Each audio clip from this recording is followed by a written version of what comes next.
तू ही रे माझा मितवा. प्रेक्षकांनो, मालिकेचा कसला जबरदस्त ट्रॅक आता मालिकेमध्ये आलेला आहे. आत्तापर्यंत आपण सगळेजण पाहत आहोत की नम्रताची आगाऊगिरी किंवा नम्रताचा उद्धटपणा नेक्स्ट झालेला आहे. आणि या सगळ्यामध्ये नम्रताचा हा जो काही आगाऊपणा किंवा ही जे काही उद्धटगिरी आहे, या सगळ्यामुळे मात्र घरातले सगळेच जण अगदी जेरीला आलेले आहेत. पण त्याच वेळेला मात्र आता इकडे एंट्री झालेली आहे, ती म्हणजे नम्रताच्या आईची. आणि या सगळ्यामुळे नम्रताच्या आईने मात्र आता एकदम मोठा धमाका करत नम्रताचे थोबाड फोडत तिला आता तिकडून घेऊन जा. या घरामध्ये कलह तंटे यांना आता आळा बसणार आहे. आणि त्याचबरोबर आकाश सुद्धा तिच्यावरती खूपच रागावलेला आहे.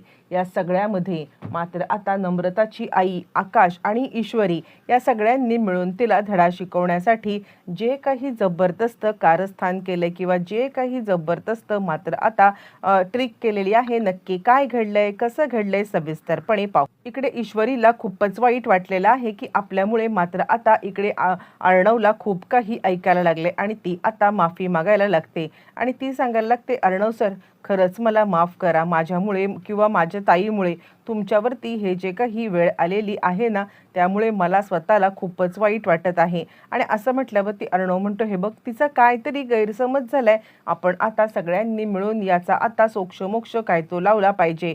तिच्या मनात जे काही आहे ना, या गोष्टी मात्र आता आपण या सगळ्यामध्ये तिच्याकडून काढून घेतल्या पाहिजेत. असं म्हटल्यावरती ईश्वरी म्हणते, मनामध्ये काय असणार आहे तिला या सगळ्यामध्ये मात्र आता, म्हणजे मला कळतच नाहीये की काय विचार करते ती. म्हणजे मला असं वाटते की तिच्या मनात कोणीतरी काहीतरी भरवतंय आणि आपण कितीही तिला आता सांगण्याचा प्रयत्न केला तरी सुद्धा मला नाही वाटत की ती या सगळ्यामध्ये आपलं कोणाचं काहीतरी ऐकेल. आणि असं म्हटल्यावर ती अर्णव म्हणतो, हे बघ, एक काम कर, मात्र आता मला असं वाटतंय की या सगळ्यामध्ये तू आता म्हणजे आईशी बोलून घेतेस का तुझ्या. यावरती ती म्हणते, हो, मला सुद्धा आता तसंच वाटतंय. आणि त्यानंतर मग आता ती म्हणते, आपण एक काम करूया, आपण या सगळ्यामध्ये आधी एकदा बोलून घेऊया नमुता. तोपर्यंत आकाश इकडे खूपच चिडलेला आहे आणि आकाश तर नम्रताला सांगतोय, तुझ्या डोळ्यावरती जी काही आंधळी पट्टी बांधले ना, ती पहिली पट्टी आता बाजूला कर. आणि दादाविषयी जो काही गैरसमज तू आता मनातल्या मनात करून घेतेस ना, हा सगळा गैरसमज मात्र आता दूर कर. अगं, त्यानेच तर माझं नाव सुचवलं होतं ना, त्याच्या हातामध्ये असताना त्याने एका झटक्यात मला आता बोर्ड ऑफ डिरेक्टरच्या मीटिंगही न घेता त्यांनी आता मला या सगळ्यामध्ये काहीही झालं तरी सुद्धा बनवून टाकलं असतं. पण हे सगळं थांबलं ते म्हणजे या बाकीच्या लोकांनी. आणि हे जे काही तू आता बोललेली आहेस ना, हे सगळं मात्र आता तुझ्यासाठी योग्य असेल, पण माझ्यासाठी तू माझ्या दादाचा केलेला अपमान आहेस. ते काही नाहीये. तू आत्ताच्या आत्ता त्याची माफी मागणं गरजेचं आहे. त्यावरती नम्रता आता अधिकच चिडलेली आहे आणि मी कुणाचीही माफी मागणार नाहीये. मला या सगळ्यामध्ये खरं सांगायचं तर आता म्हणजे कधीच कोणाची माफी मागणं हे माझ्या तत्वातच बसत नाहीये. कारण त्यांनी जे काही केलंय ना, ते सगळं चुकीचं केलंय. यावरती आकाश म्हणतो, ठीक आहे, जोपर्यंत तू आता माफी मागत नाहीयेस ना, तोपर्यंत मात्र आता काही झालं तरी सुद्धा मी तुझ्याशी बोलणार नाहीये. मग कितीही काही होऊ दे आणि तू माझ्याशी बोलायला सुद्धा येऊ नको. नम्रता आता विचार करायला लागते, ह्या मूर्ख ह्याला माणसाला का कळत नाहीये की मी या सगळ्यामध्ये मात्र काहीही झालं तरी सुद्धा आता इकडे कुणाचीही माफी मागणार नाहीये. आणि जे काही करते ते सगळं करते आहे ते म्हणजे या सगळ्यामध्ये म्हणजे तुझ्यासाठी करते ना. पण नम्रताचा इगो आता नेक्स्ट लेवलला गेलेला आहे आणि काहीही झालं तरी नम्रता मात्र आता कुणालाच आठवतच नाहीये. त्यातच आता ईश्वरी आले आणि ईश्वरी आता म्हणायला लागते, नमुताई, म्हणजे ठीक आहे, माझं खूपच मोठं चुकलेलं आहे. म्हणजे मी या सगळ्यामध्ये काही झालं तरी सुद्धा तुझ्यावरती अशा पद्धतीने हात उगारायला नको होता. म्हणजे पण या सगळ्यामध्ये माफी फक्त मी हात उगारण्यासाठीच मागेन, पण माझा मुद्दा चुकीचा नव्हता.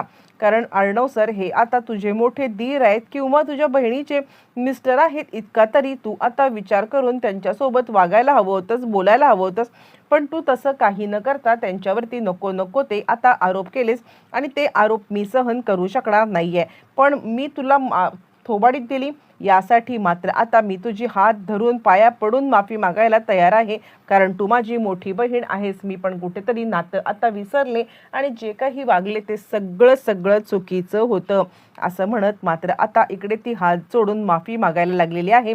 आणि त्याच वेळेला मामा आता म्हणायला लागतात, मला काय वाटतं ईश्वरीने मनाचा मोठेपणा दाखवत आता माफी तर मागितलेली आहे, पण नम्रता तुझं काय, तू सुद्धा या सगळ्यामध्ये तिची माफी मागायला पाहिजेस, म्हणजे काहीही. आणि त्यानंतर मात्र आता हे सगळं झाल्यावरती इकडे लगेचच मामा सांगायला लागतात, काहीही झालं तरी सुद्धा म्हणजे लवकरात लवकर आता माफी माग. आणि त्यानंतर मात्र आता नम्रता गिरे तो भी टांग ऊपर आणि ती सांगायला लागते, अजिबात नाही, मी काहीही झालं तरी सुद्धा माफी मागणार नाहीये. इकडे आता हे सगळं वल्लरी ऐकते आणि ती विचार करते, नम्रता आणि ह्यांच्यामध्ये चांगलंच पेटलंय, पण माझ्यासाठी मात्र आता दुसरा मुद्दा महत्त्वाचा ठरतो. आणि मामी या सगळ्यामध्ये मात्र आता विचार करतायत की काहीही झालं तरी सुद्धा मी या सगळ्यामध्ये, मला आता अर्णवच्या तोंडून ऐकलं होतं की रमाकांतकडे काहीतरी पुरावे आहेत. काय पुरावे आहेत हे जर का मला आता शोधून काढता आलं तरच हे सगळं चांगलं आहे, नाहीतर या सगळ्यामध्ये काहीही झालं तरी आता हे पुरावे अर्णवला सापडले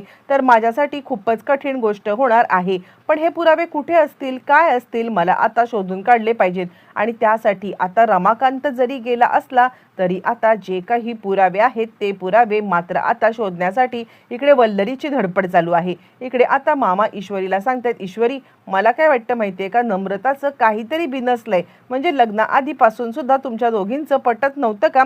यावरती ईश्वरी म्हणते, नाही मामा असं काय करताय, अहो आम्ही दोघी जणी चांगल्या मैत्रिणी होतो, हे असं हल्ली का झालंय कळत नाहीये. मामांना कुठेतरी ईश्वरीवरती म्हणजे वल्लरीवरती डाऊट आलाय. बरं हे सगळं झालं आता मात्र अर्णवने सांगितल्याप्रमाणे ईश्वरी आता आलेली आहे, ती म्हणजे आपल्या आईकडे आल्यावरती ईश्वरी आता सांगायला लागते, आई हा सगळा काहीतरी विचित्र प्रकार चाललाय, नमुताईचं वागणं दिवस आता मात्र मला खूपच भीतीदायक वाटत आहे. आणि त्यावरती मात्र आता आई म्हणाला, ते काय झालं.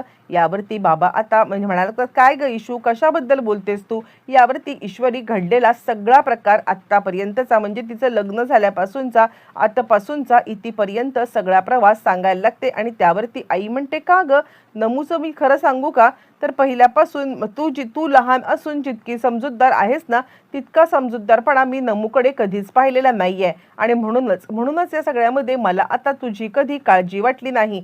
पण नमू कधी कशी वागेल, काय वागेल, कधी घरच्यांच्या विरोधात जाईल आणि काय बोलेल, या सगळ्याचा मला आता कधीच अंदाज नव्हता. मी जितका विश्वास तुझ्यावरती ठेवू शकते ना, तितका विश्वास मी आता नमूवरती बिलकुल ठेवू शकतच नाहीये. असं म्हटल्यावरती मात्र आता ईश्वरी सांगते, आई अगं काय होईल माहितीये का, नाहीतर या सगळ्यामध्ये आमचं आता घर तुटायला अजिबात वेळ लागणार नाहीये, कारण काहीही झालं तरी सुद्धा मात्र आता ऑलरेडी घरामध्ये खूपच भांडणं होत आहेत.